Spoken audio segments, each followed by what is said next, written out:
안녕하세요. 오늘 제가 새해 아침 기도회 때 녹음을 하지 못해서 지금 개인적으로 녹화를 해서 함께 나누기를 원합니다. 잠깐 기도드리겠습니다. 살아계신 하나님, 우리가 늘 깨어 있기를 원합니다. 말씀으로 깨어 있고 기도로 깨어 있고 하나님 의지함으로 깨어 있게 도와주시옵소서. 이제 말씀을 함께 나눌 때 주의 성령께서 인도하여 주시옵소서. 온전히 의지하고 예수님 이름으로 기도합니다. 아멘. 예, 오늘 본문은 사무엘하 3장 17절부터 26절까지가 되겠습니다. 시간상 여러분들께서 한번 개인적으로 읽어보시되 이 내용은 어제에 이어서 연결되는 그런 내용입니다. 저희가 지금 사무엘하 2장, 3장을 보고 계시는데 이제 사울이 죽고 그 사울 죽은 뒤에 이제 국가적으로 이제 권력 다툼이 어떤 상황이 되죠. 그래서 이제 사울의 아들인 이스보셋이 아브넬 군대 장관과 함께 마하나임 쪽으로 가서 나라를 세우고 또 다윗은 남쪽인 헤브론 지역에 나라를 세워서 그래서 이제 이 두 왕이 이스보셋과 다윗이 이제 전쟁하는 그런데 이 전쟁 때 이제 아브넬은 이스보셋의 군대 장관이고 그리고 요압은 다윗의 군대 장관. 그래서 군대 장관끼리 싸우죠. 그런데 그런 상황 가운데 이제 다윗이 점점 강해지고 그 다음에 이스보셋 사울의 후손은 점점 약해지니까 그 군대 장관이었던 아브넬이 어떤 마음이 들까요? 좀 자기의 그 사심을 가졌을 때는 자기가 살아야 되니까. 그래서 이제 그런 장면이 어제 오늘의 장면이 되겠습니다. 이런 상황 속에서 역사는 반복되죠. 그래서 역사를 보면서 우리가 늘 배워야 됩니다. 반복되기에 나쁜 것은 반복이 안 돼야 되고 좋은 것은 이제 반복이 돼야 되겠죠. 그렇게 함으로 역사는 발전이 돼야 됩니다. 특별히 하나님 나라는 그렇게 돼야 되죠. 그런데 세상 나라 역사는 사람의 어떤 관점에서 그 발전을 얘기를 하지만 신앙인들은 그 나라는 또한 한계가 있고 또한 무너질 나라입니다. 썩어 없어질 나라이고 영원하지 않습니다. 그래서 하나님 나라 관점에서 이 역사를 바라보는 것. 그게 우리가 역사서 볼 때 가장 가져야 될 중요한 자세 중에 하나이죠. 자, 어제 본문에서는 다윗이 부인을 많이 뒀기 때문에 자녀도 많았고, 자녀가 많은 것이 성공인가요? 그 다음에 아브넬은 이제 점점 약해지는 이스보셋을 자기가 오히려 군대 장관인데 이기게 되죠. 그래서 더 자기가 강력해지는 권력 욕망을 갖는. 그래서 사울의 첩을 겁탈하게 되는 이제 그런 상황까지 나아가게 되는 그 아브넬. 그게 과연 능력이 많아지는 것, 권력이 강해지는 게 성공인가요? 또 그런 상황 가운데 이제 다윗이 점점 강해지니까 이스라엘 백성, 즉 이스보셋 편에 있는 사람들 향해서 이제 저 다윗이 이제 하나님의 기름 부음 받은 왕이다. 저가 이제 왕이 될 것이다. 이렇게 얘기하는 그 말 자체는 맞지만 그러나 그 말을 사용하는 속에는 자기의 어떤 사심, 자기가 살겠다는 그런 것이 있죠. 그런 가운데 이제 아브넬이 다윗에게 좀 화친을 얘기를 하니까 그래 다윗이 그러면 내가 너 받아주겠다. 그 대신 내가 옛날에 좋아했던 미가를 나에게 데리고 와라. 그렇게 하니까 사울의 딸이잖아요. 그래서 그렇게 얘기를 할 때 이미 결혼한 그 미가를 아브넬은 이제 자기의 권력으로 이제 남편으로부터 빼앗아서 다윗에게 미가를 주게 되는. 자, 그래서 다윗은 사랑을 되찾았는데 그게 과연 온전한 성공일까? 우리가 인간적으로 볼 때는 지금 화면에 보는 이 내용들이 성공처럼 보입니다. 그러나 그것은 세속적인 관점이죠. 그래서 인간적 성공은 성공이 아니라 실은 하나님의 뜻대로 하지 않게 됐을 때는 그 속에 또 다른 욕망과 그 다음에 또 다른 사람의 어려움이 함께 한다. 미갈의 남편 같은 경우는 얼마나 다윗을 미워하겠습니까? 그것이 과연 하나님의 뜻일까? 그래서 우리가 모든 상황, 우리는 여러 가지 복잡한 상황을 맞이하게 됩니다. 그런 복잡한 상황 속에서 과연 하나님의 뜻이 무엇인가? 이걸 위해서는 성령으로 인도함을 받아야 되죠. 성령의 민감함을 가지고. 자, 오늘 본문에서는 이제 그 아브넬이 이제 미가를 그 남편에게서 뺏어가지고 이제 다윗에게 준 다음 상황에 이제 17절에 보면은 이스라엘 장로들에게 말하여 이르되 너희가 여러 번 다윗을 너희의 임금으로 세우기를 구하였으니 이제 그대로 하라. 자, 자기의 그 원로들에게 말하죠. 저 다윗이 진짜 하나님의 이스라엘의 왕이다. 우리가 그렇게 하자. 이렇게 얘기를 합니다.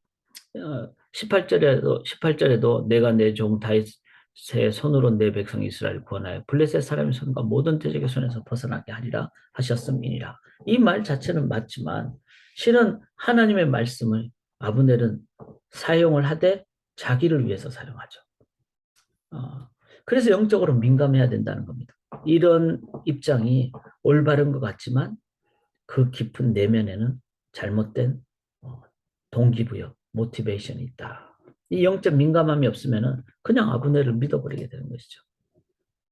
19절에 보면은 이제 그 아브넬이 또 베냐민 사람이 귀에 말하고 아브넬이 이스라엘과 베냐민의 온 집이 선하게 여기는 모든 것을 다윗의 귀에 말하려고 헤브론으로 갑니다. 이제 이스라엘 원로들에게 말할 뿐만 아니라 헤브론에 가서 그래서 또 헤브론에 가서 사람들에게 그렇게 말하죠. 21절에 보면은 온 이스라엘 무리를 내 주 왕의 앞에 모아 더불어 언약을 맺게 하고 마음에 원하신 대로 모든 것을 다스리게 하시리이다.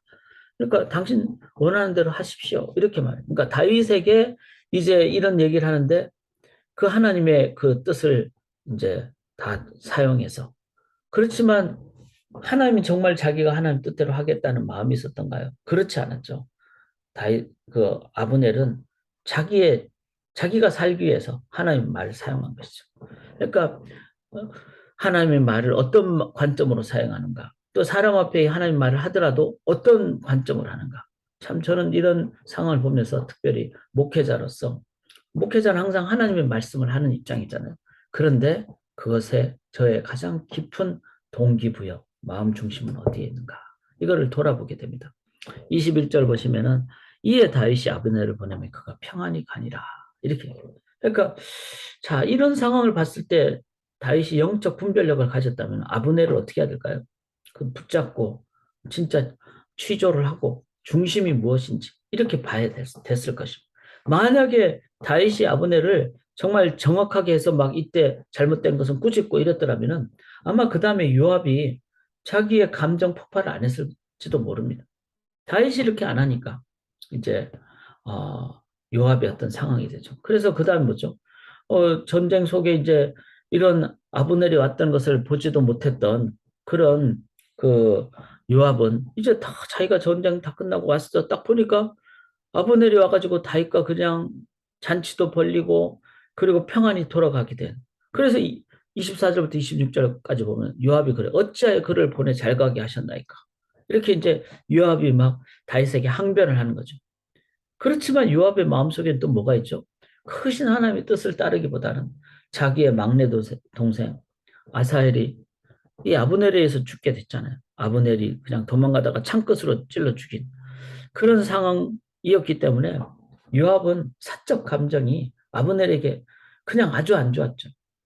자, 우리가 살면서 특별히 신앙 공동체 안에서 내가 하나님의 말씀을 한다고 하면서도 그 속에는 어쩌면은 이게 하나님의 뜻이요 하는데 자기의 마음 중심이 있지 않는가, 사심이 있지 않는가. 또 이런 모든 상황을 보면서 영적 분별력을 내가 갖고 있는가. 사적 감정이 얽매일 수도 있죠. 우리의 관계, 인간관계 속에. 그러나 얽매여서는 안 되잖아요. 사적 감정이 생길 수는 있지만 얽매여서는 안 되잖아요. 이런 모든 상황을 인간적인 관점으로 가다 보면 결국은 어떻게 되죠? 결국은 그 속에 이제 하나님 나라가 아닌 인간 나라가 되는 썩어 없어져요. 그래서 이런 모든 상황 가운데 성령에 민감한 사람은 분별을 하게 되죠. 이건 하나님 뜻이다. 이거는 사적 감정이다. 이 속에 사심이 있다. 이렇게 그 성령에 민감해야 됩니다. 그리고 성령에 민감한 것을 삶에서 계속 행할 때 그게 뭐죠? 내 뜻대로 안 하고 하나님 뜻대로 우리가 의지하고 나간다는 거죠.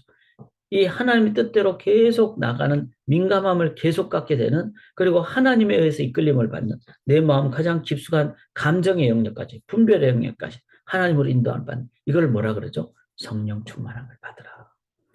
우리는 성경을 보면서 그 명령을 받잖아요. 술 취하지 말라 이는 방탕한 것이니 너희가 성령으로 충만함을 받으라. 왜 그렇죠? 세월을 아끼라. 때가 악하기 때문에.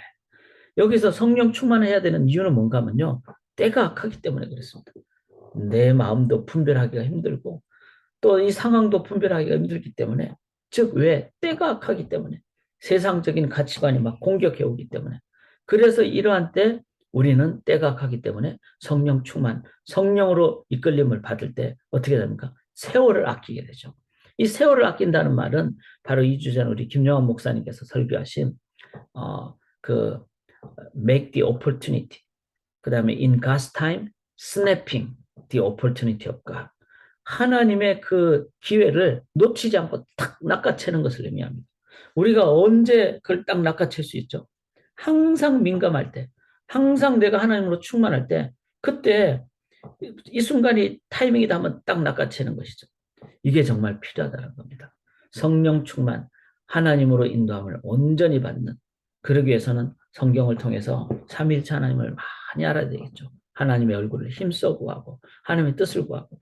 그래서 몇 주 전부터 수요 성경 공부 때, 그 성령 하나님에 대해서 구약부터 살펴보고 있잖아요. 이제 어제까지 바로 이제 사도행전 요한복음까지 봤어요. 이제 다음 주가 마지막인데, 그 서신서와 계시록을 보게 됩니다. 그렇게 됐을 때, 다 하나님, 성령 하나님에 대해서 보게 됐을 때, 성령에 대해서 제대로 우리가 이해하거든, 하고, 그러면 아는 만큼 우리가 기도하게 되니까. 그리고 성령께 의지하게 되니까. 성령의 그 다양함을 깨닫게 되니까. 그렇게 됐을 때, 이제 성령에 늘 교제하고 동행하고 충만할 때, 우리는 어떤 상황에서든지 우리들은 그것을 낚아채는, 세월을 아끼게 되는, 그게 바로 역사를 히스토리 메이커로 만들어가는 것이죠. 이제 성령 충만하지 않으면 우리는 그냥 세월을 잃어버리게 됩니다. 우리에게 주어진 기회를 잃어버리게 됩니다. 오늘도 우리 사랑하는 성도님들이 늘 성령 충만하셔서 성령 하나님으로 온전히 인도함 받으셔서 어떤 상황이든지 영적 분별력을 가지고 하나님 뜻을 바르게 깨닫고 하나님 뜻대로 결단하고 행동하시고 순종하심으로 하나님 나라를 건설하시는 우리의 삶이 되시기를 주님의 이름으로 간절히 기원합니다. 기도드리겠습니다. 성령 하나님, 삼위일체 하나님, 하나님을 간절히 구합니다. 하나님의 얼굴을 구합니다. 하나님을 온전히 깨달음으로 하나님으로 인도함 받음으로 하나님과 동행함으로 하나님께 주도권을 내어드리고 우리가 이끌림을 받음으로 하나님 어떤 상황이 되더라도 주 뜻대로 우리가 보고 나아가고 결단하고 행동하는 진정한 성령 충만함을 허락하여 주시옵소서. 그래서 하나님이 주신 기회를 놓치지 않고 하나님의 때를 붙잡음으로 하나님 나라를 건설하는 귀한 오늘 하루의 삶, 매일의 삶 되게 도와 주시옵소서. 믿사오며 예수 그리스도의 이름으로 간절히 기도드리옵나이다. 아멘.